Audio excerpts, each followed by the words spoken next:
আগে কেউ যেতে চাইলে আটকাতাম, কাঁদতাম, আকুতি মিনতি করতাম।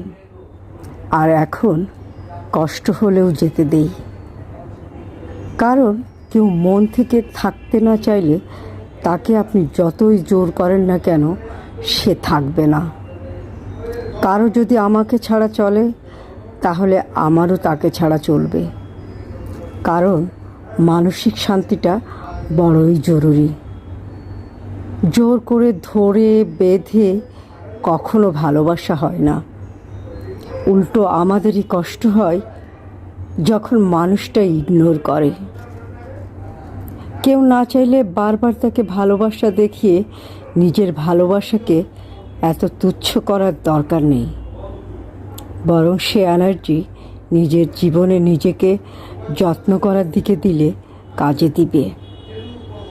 তা না হলে যে মানুষটা ভালোবাসে না তার জন্য নিজেকে অযত্ন করতে করতে একদিন হারিয়ে ফেলবো নিজেকে।